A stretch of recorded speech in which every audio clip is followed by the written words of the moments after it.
Welcome to Campfire Conspiracies, where the fire is warm but the stories send a chill down your spine. Wait, did you hear that?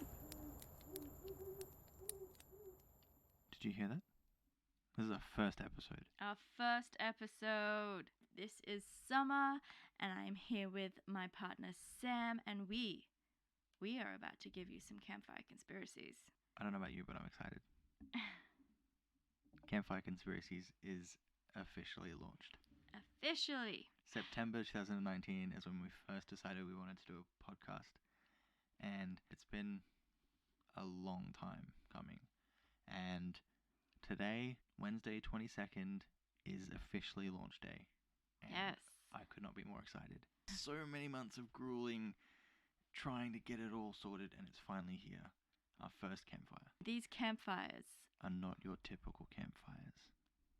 If you have a campfire with a friend, you might tell a silly, scary story. The stories we'll tell you here will make your bones crawl, your skin retract into your bones. You won't just jump out of your skin. Your skin will want to shrivel.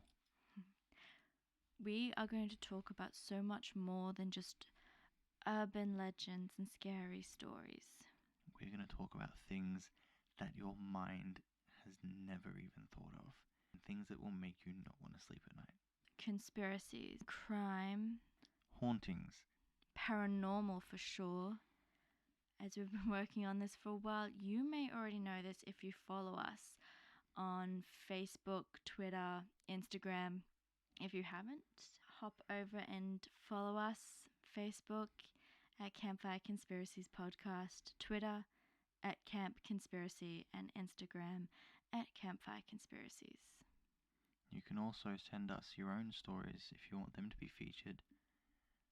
Yeah, come on, try and scare us at campfireconspiraciespodcast@gmail.com. If they scare us enough, maybe you'll get a prize.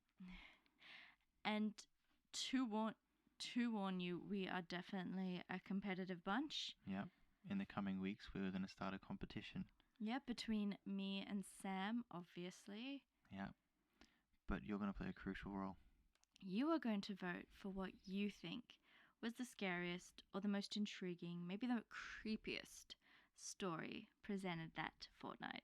At the end of this season, after 6 scary and intriguing episodes, you are going to be the reason that the tally is going to say Samuel wins. Aha, I believe you mean Summer wins. Regardless of who wins, the loser is going to have to do whatever the winner says.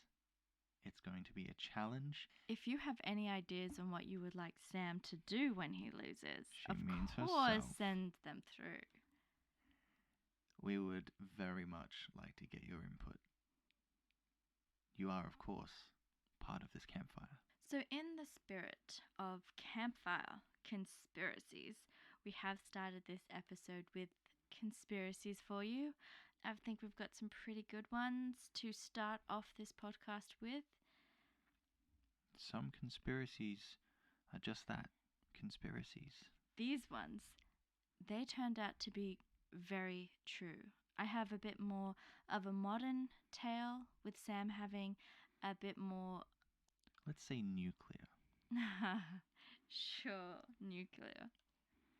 But that is only how we're starting it off. In the coming weeks, we'll also have some stories about aliens, cryptids, hauntings, and some absolutely disgusting crimes. So make sure you follow this podcast. At this campfire, I will admit I'm a bit more of the Scully. Sam is definitely more the Mulder. There is no doubt in my mind that aliens are real. You can't convince me otherwise. That being said, I am definitely more the cryptids, as Sam is more the... Aliens, yeah.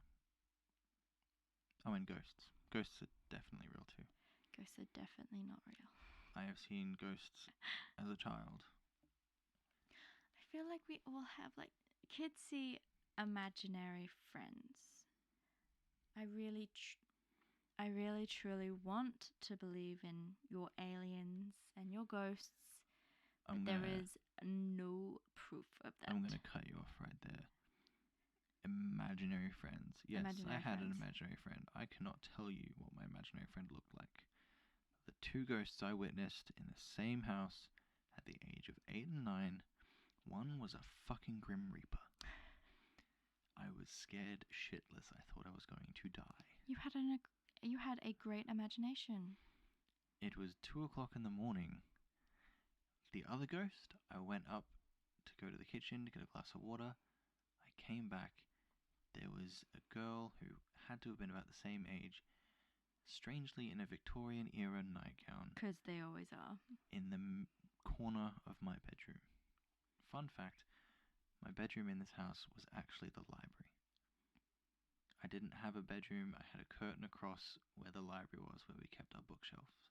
I'm convinced a little girl died in this house somewhere. I wish I knew the history behind the house, or at least that plot of land, so I could figure it out, but I can't find any records anywhere. But that doesn't stop my belief in ghosts. Okay, Mulder, stand down. I would love to believe in ghosts. We actually are part of a paranormal investigation team because I do actually want to believe. You sound a lot like Mulder there. To me, there is no evidence to support belief. Our group that we have, some of which you will hear on this podcast. Oh, for sure. At a later date on special episodes. We all aim to prove the truth, that there is something out there bigger than us. A gust of wind. Of course, as I've already said though, I am a big animal lover, and if there is any chance even one of the world's cryptids is true, my heart will soar forevermore. That is my complete and utter jam, is cryptids. Yeah. Even when I don't believe in them, I could just talk about them forever. You're saying you don't believe in the Loch Ness Monster? Oh, I actually believe... I believe there is more evidence of the Loch Ness Monster than there are of ghosts. Wow. Yeah, I know. Wow. Yeah. Wow. That's a big call. It is. When I say that, I do not mean it has to look like the, good old Nessie we all have in our minds. But yeah, I think with the fact that we are still learning about more and more species, I feel like, yeah, some cryptids will actually be found to be true. That exact reasoning is why I believe mermaids are real. Mermaids, man. Mermaids. Mm-hmm. Okay. Yep. Let's get into these tales. Yeah. I guess we should get into the topics that we've got selected. So yeah, this week we both know what the other person is doing. Yep, correct. But you know a lot more about mine because I've actually read it to you already. Yes. But I don't really... You've told me what it is, but I don't really know anything about it. And I didn't research it, obviously, deliberately. I will be honest, though. I don't remember as much as you think I remember because in the 6 months since we last recorded, I've done a lot of sleeping. It's a fucking awesome topic. So it is a very, very awesome topic. Frick you. Yep. For not remembering. I remember what it's about. I remember who it happened to, where it happened. But I mean, isn't it better that I don't remember so that the wow and the intrigue and everything is just back? Let's see about that. So I'm talking about the Havana Syndrome. Yes, I remember the title. That's good. Good start. Mm-hmm. So for my first tale, I'm bringing you something that's actually rather modern. Terrifying conspiracy from Havana, Cuba. This actually gets me kind of to shrug off the Scully side and put more of the Mulder side on, especially as you know I have my own conspiracy theory on this. Yes, I can't remember what your conspiracy theory was. But I do. It's crazy and not at all true, but I like it. Some of the best conspiracies come from not being true. Yep. That's essentially what a conspiracy is. Alright. So usually scary stories talk about some primal fear in us. Maybe like the idea of a sound, just a sound, causing us intense pain. And your government is the cause. And this is the part where I asked last time if you could edit it. So when I said... I still have. Yeah. I just saw it actually when I was going through the old files. Right. I still have. So I want them to make my voice sound really deep as I say. The Havana Syndrome. So this occurred decades after the 1959 Cuban Revolution, decades after diplomatic ties were cut by America in 1961. The same year, the failed Bay of Pigs invasion occurred to stand up against Fidel Castro. The Cold War made America-Cuban relations hostile, and it took decades of diplomatic work to get to a place where in 2014, the American President Barack Obama and Cuban President Raul Castro decided to make moves to normalizing relations between these countries. One of the many things heavily negotiated in the next 2 years was the re-establishment of the Havana embassy that was closed since the Cold War. On the 20th of March 2016, President Barack Obama visited Cuba and was received favorably. This is massive, not only as no American president had visited Cuba in over 8 decades, that's a person's life, but it showed the world that the Cold War anger had thawed. Polls showed, yeah, exactly, but still, polls showed most Cubans were okay with American relations. So then, I think few short months later, a certain fuckface, a certain freakface. Are we talking about a sort of... Cheeto? Yes. The walking Cheeto was elected. Shih Tzu. Cheeto. Yeah. And the walking Cheeto announced he didn't like the policy in place. He wanted a better deal. Because he's so good at deals. Yep. Oh my god, the best. The best. The best. Every deal he makes is huge. Until it causes bankruptcy. Yep. And World War III. Anyway. 6 huge deals later. Since no deal has been made, only restrictions have been put in place. However, the American embassy in Havana is still standing, sort of. It did suffer decades of neglect, and only band-aid solutions have been put in place, so it's quite run down.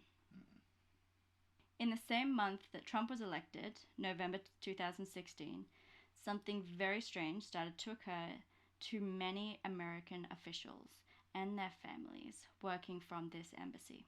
Wasn't that they realised that they'd elected the wrong guy? Oh, you'd really hope so. And by the fact that he also was announcing he was going to get a better deal.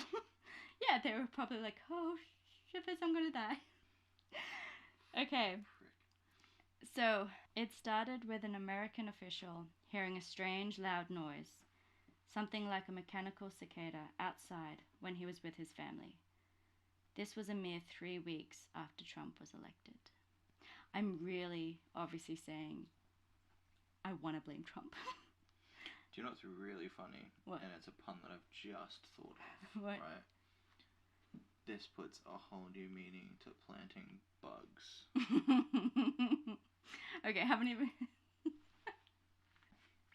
So we Australians, we've heard of Americans talking about cicadas. We don't really have them. We have crickets, which I think is probably the closest. Yeah, we have some thing. scary ass looking things, but cicadas we do not. I mean, I know they're not really scary, but they look kind of... Sound-wise, cricket is probably the closest we'd get to it. Yeah.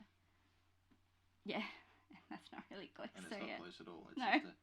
It's almost like a chirping bug.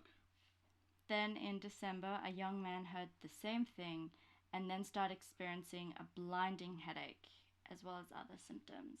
Mm.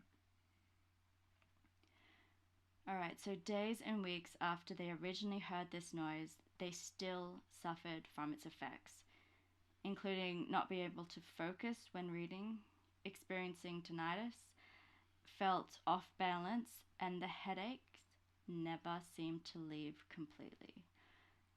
I obviously don't know how these people feel, but I've experienced those things, like at least some of those things together, and having that continuously for weeks and everything, that would really freak you out about what that is when you're not used to it.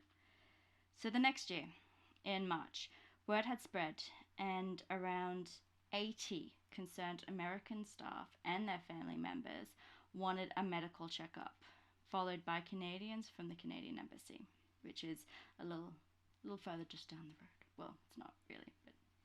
It's America's nicer cousin. I don't like the idea that they're related. I mean, we're more related. We're a part of the Commonwealth. In total, 22 Americans and 8 Canadians were diagnosed with concussion-like symptoms, including hearing loss, dizziness, tinnitus, balance problems, visual difficulties, headaches, fatigue, cognitive issues, and sleeping difficulties. So a whole bunch of crap. And all of it kind of starting in the brain. Like, us sleeping difficulties can be a few things, but still, stuff that's in your head. The onset of symptoms happened in multiple locations, including their homes and hotels. So ironically, like, we talk about the American Embassy because obviously that's where they're all working, but the onset of symptoms did seem to happen elsewhere, which is interesting. Some of the people affected heard these mysterious mechanical cicadas, likening it to a deafening loud sound, similar to the buzzing created by insects or metal scraping. What these people experienced, obviously, is now referred to as the Havana Syndrome. Thing is, no one really knows what the hell happened to them. Not the FBI, who were sent and found no evidence. Period. No evidence. Not the US State Department, who made a reluctant statement at the time saying it was an advanced sonic weapon that operated outside the range of audible sounds. Yeah. The Associated Press said the recordings from Havana have been sent for analysis to the US Navy, which has advanced capabilities for analyzing acoustic signals, and to the intelligence services, the AP has learnt.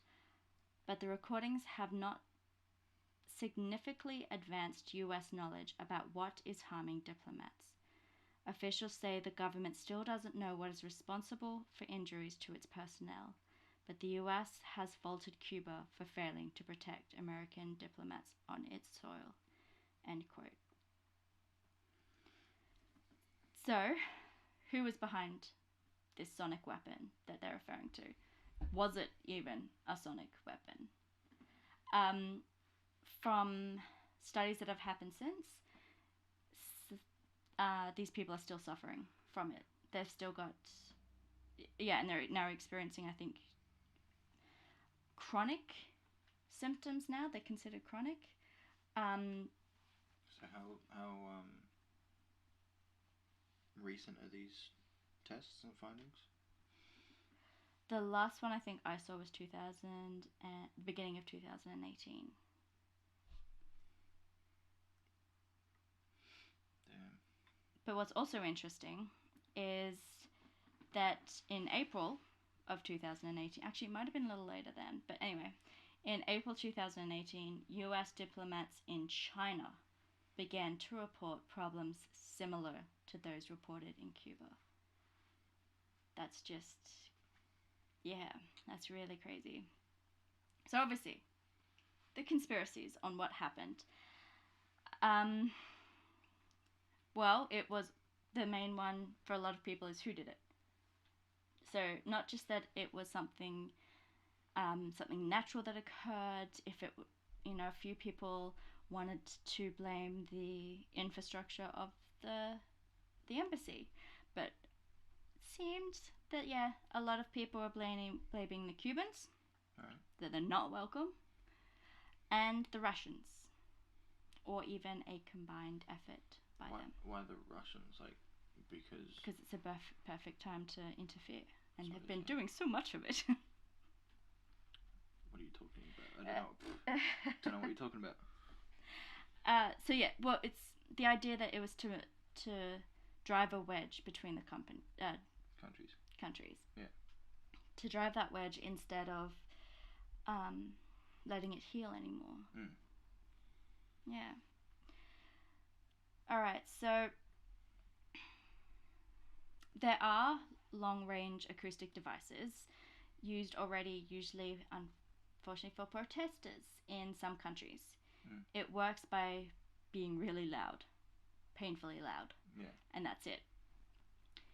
So this sound, it was reported as being loud and irritating, but I don't know if it was to that extent. Yeah. Like, they weren't down on the ground from, from it. So I don't know if it was, like, that doesn't seem to ring true for me. And a weapon like that is something that a crowd can hear. It's not a group of people hearing it inside their head. Specific people. Like, you could be with your family, but you will be affected, even though they might still have heard that sound. Yeah. Like, that's really interesting. One of the theories states that it is maybe one of these long-range acoustic devices that is shoddy. Yeah. Like, some cheap-ass person, cheap-ass terrorists decide to use that. Someone dropped it and just continued to use it, just wiped off the dust and was like, no, it's alright. It'll be fine. It still does the job. Some other people were mentioning, like, radio frequency microwave kind of radiation that could be used, weaponized too, that could create this kind of event. And then, of course, there are a lot that say there was no weapon at all, that this was a case of mass hysteria. Yeah, which I'm not ever a big fan of. I think it's the go-to for people when they come across something that is unexplained in a medical sense. It's just hysteria. I mean, sometimes I'm sure it is, but the fact that people go straight to that, no. It's not the Victorian era. It was a silly excuse most of the time back then, obviously. Yeah. So I appreciate there might be like a psychological element to this, but not mass hysteria. So what's your conspiracy theory about it? Well, there's a few more things to note beforehand. So to induce these symptoms, the thing I keep going back is to induce these symptoms, the science just doesn't add up. There's a few different things happening. What's interesting that in some articles went on about how the Canadians, they were also targeted. They were also a part of this. But honestly, I don't know why you'd go on about that, especially to someone of another culture, another race, having very different experiences. An American can look like a Canadian. Yeah. I just don't think that's... I mean, people make fun of it all the time about all Asians looking the same. Everything, every different race, different culture has that same thing from outsiders. So I don't think that really adds up. It was mainly Americans. It was 8 Canadians, and I just feel like that unfortunately could be just a case of mistaken identity. Yeah.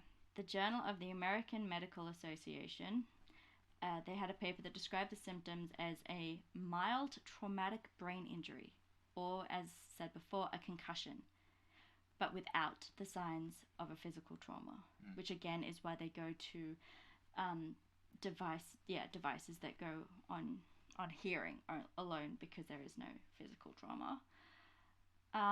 But so after all that, in a subsequent investigation, I think that one that was in 2018, even though I obviously cannot remember what time during that year, some toxin was actually found that could have caused these symptoms. So there was actually a toxin involved. And that is when I will get to my theory. So my far-fetched theory is that it was the bugs. That someone had found a way to create a toxic bug to infect their enemies with. Or another kind of step is that they were literally mechanical, and it was a way to inject people with this toxin. I mean, your first theory isn't too far-fetched, because there is toxic animals. Not only that, but I mean, the amount of stuff that you can do with science nowadays, like you can grow ears on the backs of rats and things like that, you know, so it's not out of the ordinary that you could make a poisonous cicada. With all the drones around, that seems to be more current science. Yeah. And so the idea that they would put something that could inject someone, like a blow dart, but in a drone, a very small drone device, that seems more plausible to me. Yeah.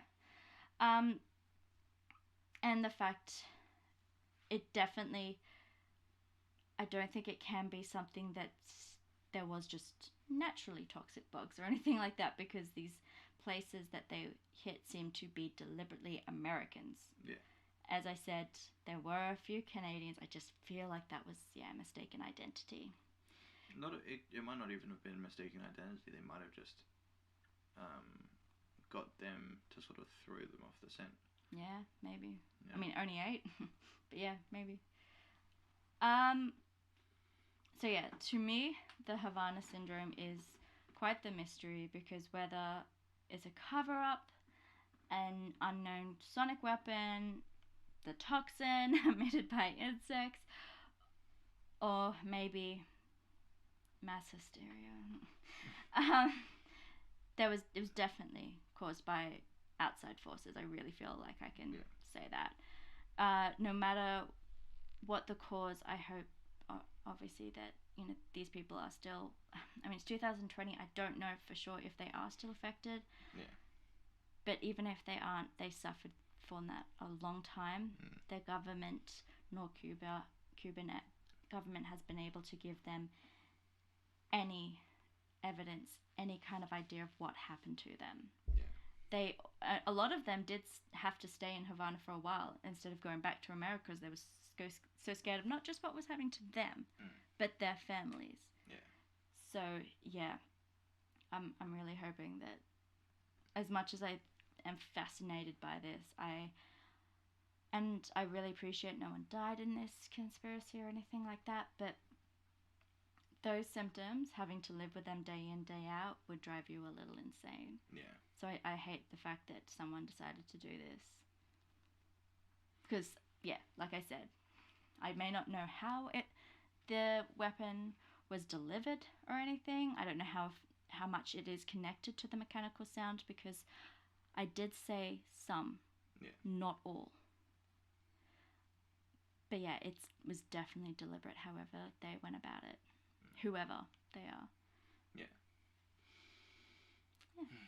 So that is my conspiracy for the week. Cool. Well, we don't want to make a habit of doing the same sort of genre, topic, sort of theory, I guess. And yet, this week and next week, we're kind of doing that. Yes. So, you know what we're going to do? We're just going to see what we want to do that week, and you guys will hopefully listen to it. Yeah, but whether it matches up or not. This week and next week we're doing, this week is obviously conspiracies. 2 crimes next week. And 2 crimes next week. But next week we will have No, The episode week after. we'll have a special guest. Yeah. Which will be great. Yeah. So we'll actually be recording 2 episodes next week. One with just the 2 of us, and another one with a really good, close, dear friend of ours. And we'll introduce her next in the 3rd episode. But yeah, I guess I should get on with my topic. Again, it's a conspiracy theory. Only this one is the true conspiracy of Project Sunshine. Yes. All right. So Yes. tell me what that actually is, though. So, Project Sunshine, it was a series of research studies that began in 1953. Its goal was to explore and figure out what would be the impact of radioactive fallout on the world's population. Like most government projects, this was originally kept a secret and only became known 3 years later in 1956. Wow. And even then, they didn't tell you everything. You know, it was Never will. sort of like Yes. a need-to-know basis, hush-hush kind of thing. All right. It was commissioned by the United States Atomic Energy Commission, the AEC, and the U.S. Air Force. Is that still around? Do you know? No, it's not. I checked. Oh. Yeah. There you go. I don't know when it went, Yeah. but yeah, I checked. It's I mean, it doesn't officially say on their Wikipedia page that it's gone. Yes, I got all this from Wikipedia, so. Bravo. But it kept referring to them in the past tense. Right. So it's probably still around, you know, underground. Sure. Yeah. But yeah, so it was commissioned by the it was commissioned by the AEC and the U.S. Air Force, who were working on Project Rand. What's that? Do I know that? Should I know that? No, I will get into that. All right. But Project Rand nowadays is actually known as the Rand Corporation, not to be confused with Marvel's Rand Corporation. That's what it says on its Wikipedia page. It says. Oh my God! Stop referring to the Wikipedia page. Okay. Anyway. And you wouldn't have mentioned that if you weren't a Marvel freak. True. The AEC was an agency of the U.S. government established after World War II by Congress in the U.S. to help control the peacetime development of atomic science and technology, while Project Rand, or the Rand Corporation as it's now known, is an American non-profit global policy think tank that was created in 1948 by the Douglas Aircraft Company to give research and analysis on the U.S. Air Force. To the U.S. Air Force. That would be kind of snooping if they... Yeah. And they don't snoop. I know. Well, this is a non-profit. They're not going to do any snooping. But they were helping the government. Yeah. So after Project Gabriel, these guys really like their project names. There's a few of them in this. After Project Gabriel helped to find out that the radioactive isotope strontium-90, or SR-90, presented the greatest hazards to life globally, Project Sunshine was created to examine the long-term effects of nuclear radiation on the biosphere due to repeated nuclear detonations of increasing yield. What's the biosphere? It's a part of the sphere that the world is. The ozone, like that. It's, I think, yeah. Ozone. Like I don't know if it's the What's ozone. the other but layers like, of the? There's the ozone, the stratosphere, the hemisphere. Right, hemisphere. It's the biosphere is like the biodome. I think this conspiracy theory is going to make me sound like a dumbass. It honestly, I sort of just read the Wikipedia page and just wrote down what made sense. So. Please edit out every time you said the Wikipedia page. No, because I want them to know where I get my facts. Then you don't know how to look for facts. I had like 2 days to look for this, okay? Anyway, where was I? The biosphere. Yes, so Project Sunshine was created to examine the long-term effects of nuclear radiation on the biosphere due to repeated nuclear detonations of increasing yield, specifically by examining the levels of SR-90 in human tissue and bones gathered from around the world. This all seems harmless and probably quite necessary with the impending threat of nuclear war at the time, given that this was around the Cold War time. Right. Hey, connection to my conspiracy. Yep. Woo! But what made it so horrible is that they had a special focus on infant bones and tissue. But more on that later. During the time of the Cold War, there was a lot of nuclear weapons testing. After the atomic bombings of Hiroshima and Nagasaki in 1945, testing still continued, and the scale only increased in 1952 when the US tested their hydrogen bomb, and then again in 1953 when the Soviet Union followed suit. Mushroom clouds that happened as a result of the explosions released radioactive isotopes in mass quantities. SR-90 was among them. This is why in 1949 Project Gabriel was created. Wait. So this is kind of how we know. I feel like I know that everyone alive, or most people alive, actually have atomic chemicals in them. Yes. Is that true? That was one thing that they did. So these guys found that out. I can't remember if I actually wrote it down, but I think I touched a tiny bit on that later on. Wow. Okay. Yeah. Sorry. Spoilers. No, I can't remember, honestly. I wrote it down and was just like, I'm done. Close my laptop. So yeah, the AEC was interested in Project Gabriel's report, but it said that it lacked hard data and would need independent confirmation of the tests. So after Project Gabriel was reviewed in 1953, it was given first priority status. The secret project would define practical limits for using atomic weapons.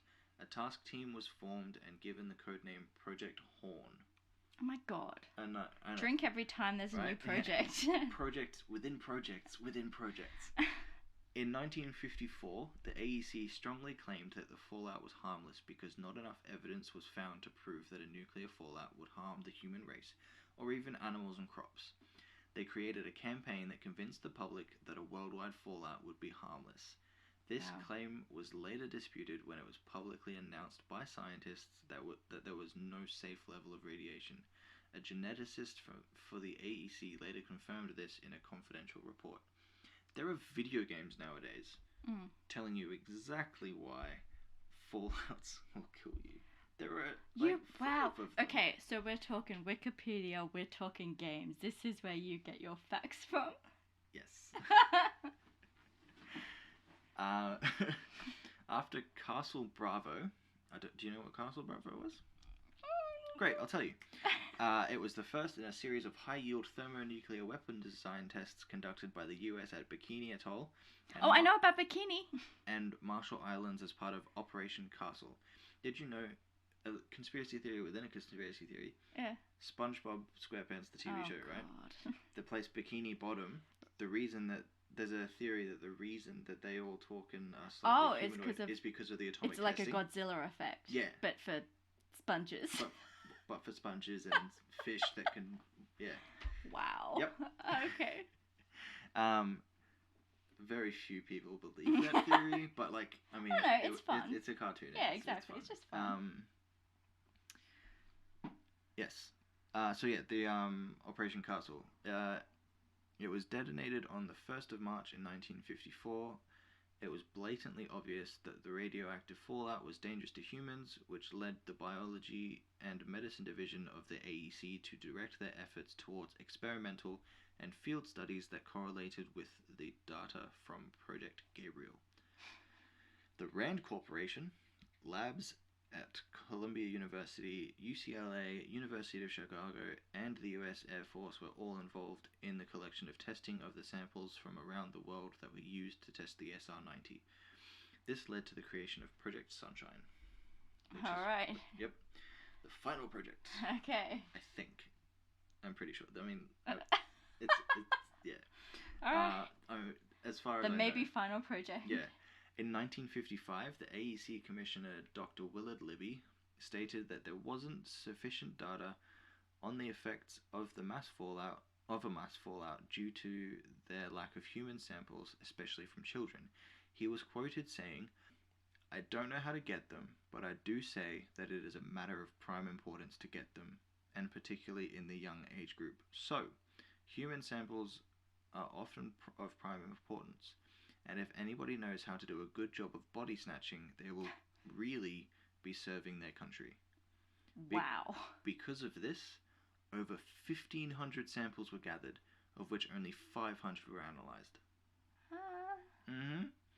Many of the 1,500 were babies and young children and were taken from countries like Australia Oh. To Europe. Often without... Okay. From Australia to Europe, right? One country, continent. Well, yeah. Often without parental consent or knowledge. Oh, come on. Yeah, so they were like stealing them from like morgues and things like that, Oh. digging them up, like fresh graves and stuff, Mm-hmm. and not even like the parents didn't even know or give consent or anything. And like in that. the end, only 500 of them were actually. Oh, come on. Now I don't know if that means that they were taken from just Australia and brought to Europe, or if they were brought from Australia, Europe, and every country in between. But it's still pretty fucked up. Yeah. One such instance happened when a British newspaper reported that British scientists had been obtaining children's bodies from various hospitals and shipped their body parts to the US. A British mother stated that her stillborn child had their legs removed by British doctors, and so she didn't know what had happened. She wasn't allowed to dress the baby for the funeral. Oh, come on. So she didn't even know that they'd taken the child's legs until after the funeral. That was in a British newspaper, and that was when this investigation started, and that's how people started finding out about it. It wasn't because they opened up about it. Project Sunshine used the bones and tissue samples of young children and infants because their bones were still developing and were most prone to accumulate the SR90, and as a result would be more susceptible to radiation damage. This particular project had a great deal of conspiracy and controversy when it came to light that the remains of the infants were used without the prior permission from the deceased or from the relatives of the deceased. None of them even knew until many years later. In 1958, the research for Project Sunshine was brought to Belgium. Scientists started to analyze soils and agricultural regions instead of human bones and tissue. Their goal was to see how the SR90 affected the soils and how it transferred to the grass and grazing animals like cows and sheep, the animals that we consume milk and meat from. The researchers also looked for a direct influence from SR90 by observing how well the crops and grass that were contaminated were growing. So yeah, they wanted to test the world's most radioactive isotope and covered up where they got their tissue and bone samples from. Couldn't find any evidence that they were reprimanded or anything, had any sort of licensing removed when it came to public knowledge either, which doesn't surprise me with how much the government gets away with. But that was the true conspiracy of Project Sunshine. Holy crap. Yeah. And it's a true thing, like you can look it up. It's not like I wonder if this is what... Yeah. Like... A conspiracy brought to light. This is a conspiracy that, like... You know, wow. Yeah. Yeah. If you... And this was like... It wasn't like they were killing children or anything. This was... So did they know when they received these bones? Far out. Well, because if you remember, Dr. Willard had said how to do a good job of body snatching. So he encouraged it. He encouraged like grave digging. What happened to him? Do we know what happened to him? No, I have no idea. No. I'm sure if I looked around a little bit harder, I might be able to find something. But as far as I know, nothing happened. The AEC doesn't exist anymore, but the Rand Corporation is still a thing. And the Rand Corporation is starting to sound like the Umbrella Corporation in this. Yeah, it's just a big old can of fuckery. But yeah, so that was the true conspiracy of Project Sunshine. So yeah, no, I just cannot imagine being a parent and finding out that you're like you've went through one of the most tragic, heartbreaking things a person can go through, and someone would defile your child's body. Yeah, like I said, one of the most tragic. But things. yeah, like to do that and then to not even be able to dress your own baby, like to touch your own baby because the legs are missing, and they don't want you knowing that they've stolen the body parts. It's just and I get why they were doing it. It's I'm not saying it's yeah, not like right. But like the reason they wanted it was sound, but just the way they went about getting it. They wanted young tissue, and I know there's not really any moral way to get young tissue. No. See, the thing is, maybe I'm wrong. Obviously, have never been in that situation. But one of the reasons a lot of people can deal with, say, organ donation is because that person they love so much has helped other people even after death. That's pretty powerful stuff. Yeah. I can believe that even though it was so traumatic, they wanted some good to come out of a stillborn baby. Yeah. That they might have considered it. And to also knowing that they far exceeded the amount that they needed, obviously, when they only tested 500, all the no's they would have gotten, I really believe they would have gotten, at least some people that, would have looked for hope in this horrible situation. Yeah. I don't think they would have needed to. Especially if they're looking all over Europe, Australia, maybe elsewhere. Yeah. Yeah. No. Just... That was being, completely careless. No. Wow. Pretty tough subject to start us off with. Yeah. But it can only go downhill from here. So yeah, like we said, hopefully you enjoyed those 2 conspiracies. Yep. Next week we've got 2 crimes. And then the week after we have a special guest. And the week after we have a special guest. So a lot to look forward to. So obviously we'd love for you to come to more of our campfires. We'd also love for you to share any scary stories, any conspiracies you have or that you'd love us to report on, anything like that. You can also follow us on Instagram at Campfire Conspiracies, Facebook at Campfire Conspiracies Podcast, Twitter at Camp Conspiracy. And if you do have any of your own scary stories to tell, send them to campfireconspiracies.podcast@gmail.com. Yep. We would love to touch on any topics that you want to hear. If you've got conspiracies of your own that you want brought to light, give us as much detail as you can, and we'll do as much research as we can on them. We'll talk about them. Better than Wikipedia, I think. Than Wikipedia. Maybe just us for Summer to... Summer can do all the that research. does more than just look at Wikipedia. Give me more time and I'll look a bit more than Wikipedia. Hope to see you at the next campfire. Yep. Keep those campfires burning.